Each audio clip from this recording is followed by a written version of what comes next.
Porque quiero que vienes suena mal, pero quiero que vengas suena bien.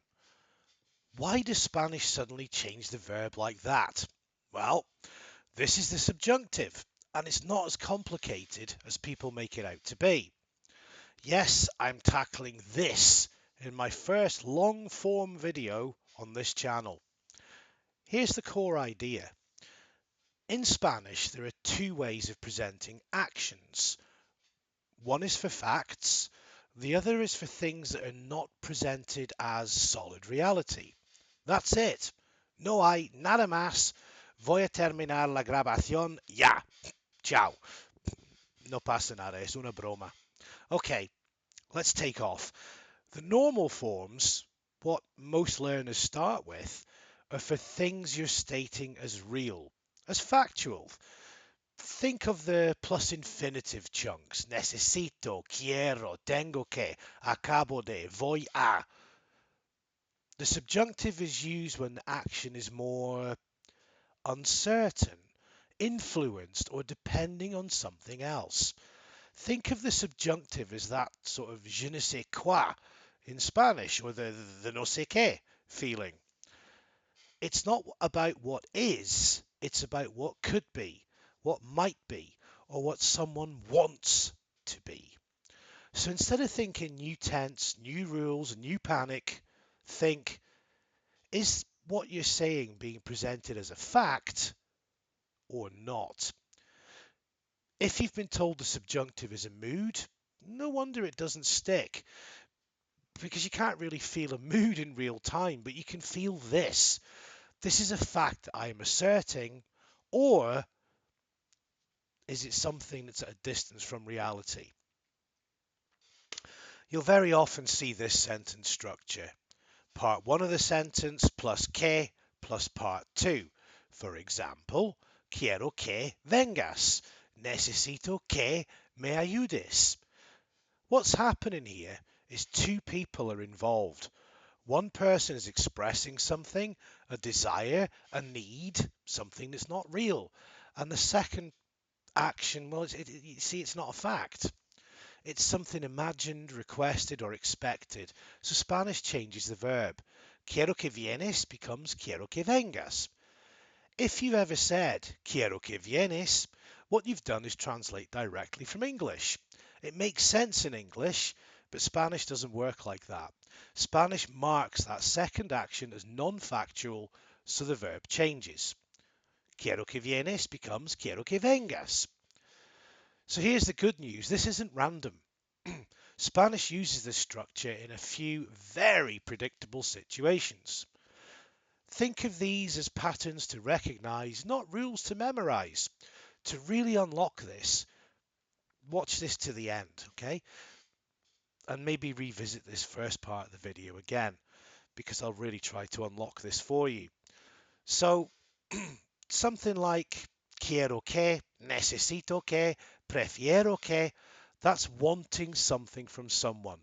It's not a command, it's not real. Me alegra que, es importante que. These are reactions or evaluations. They're not facts, they're not real. No creo que, dudo que. Doubt or negative belief. They're not facts, they're not real. Busco algo que funcione. No hay nadie que hable inglés. This is when something may not exist. It's not real. Cuando llegue, te amo. Future situations with cuando, they're not real yet. If it hasn't happened yet, Spanish treats it differently. And honestly, that I've just told you covers about 80% of real conversational use. Now here's a really important shortcut. If it's the same person, you don't need this structure at all. Quiero salir, quiero que salgas. Same person, just use the infinitive, quiero salir. Different person, quiero que salgas. That's when Spanish switches. Now, how do you actually form it? It's simpler than people expect. Take the yo form in the present, remove the o from the verb, from the ending, and add the opposite ending.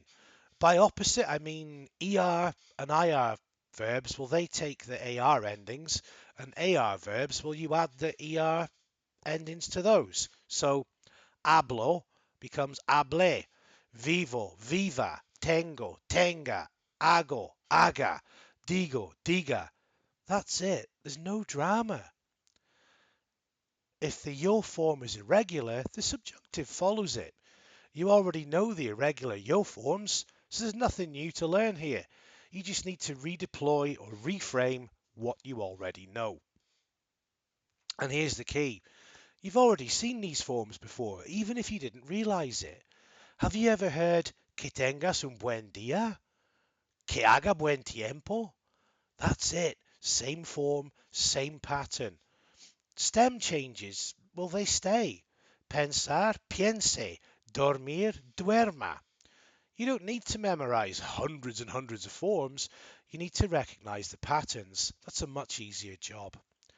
The real danger with the subjunctive isn't that it's complicated, it's that people are intimidated by it. But it's just what Spanish does in these situations.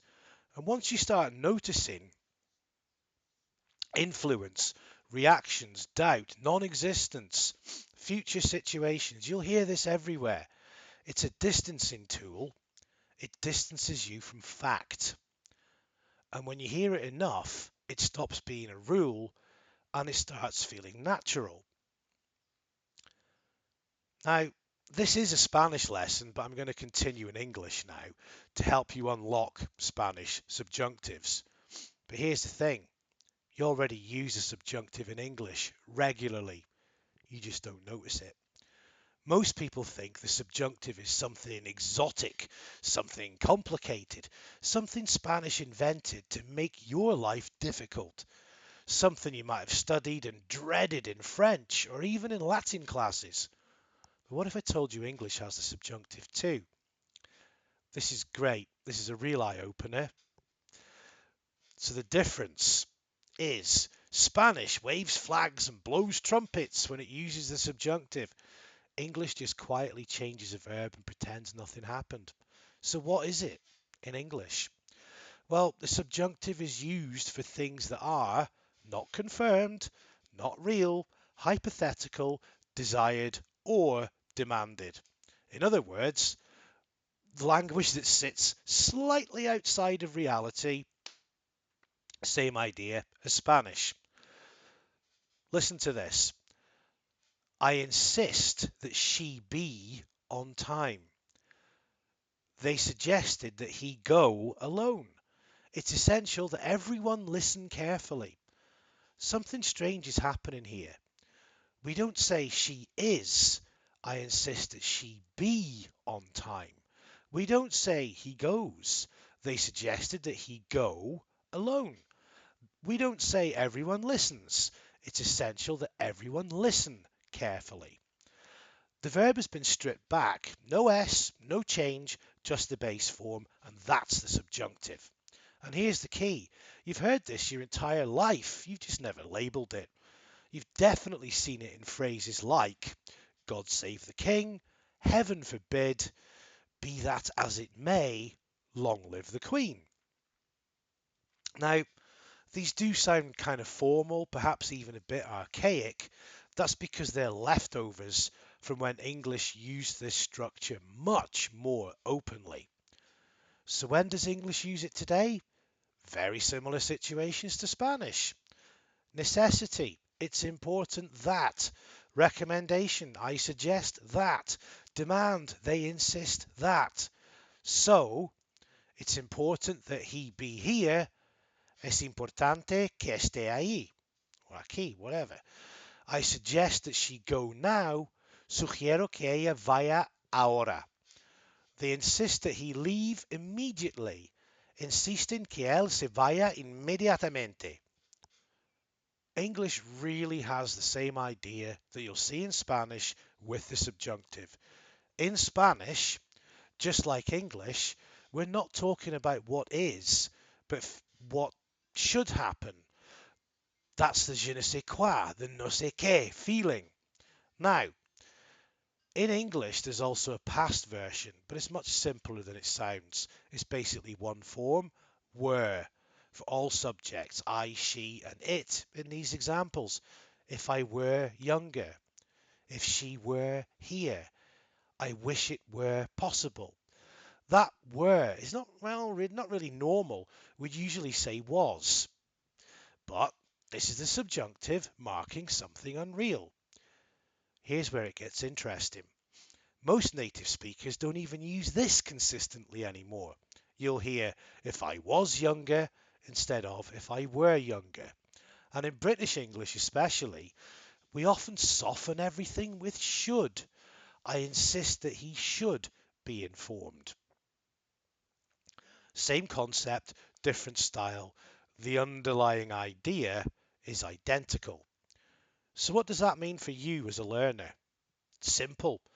The subjunctive is not some strange foreign concept. You already understand it, kind of. English just hides it. Spanish makes it visible. So when you see the subjunctive in Spanish, don't think this is new. This is something that you already do. It's just more clearly marked. Think, is what you're saying being presented as a fact or not? And that shift in thinking makes it so much easier to handle. So in the next lessons, we might keep building this out and connecting it directly to how Spanish actually works. But for now, start noticing it in English as well as in Spanish, because once you see it, as the cliche says, you can't unsee it. So my Lexo-Crack live events are going to be built around patterns like this. So you stop guessing and start seeing how language actually works. My books are the same. Get from B1 to C1. Join me.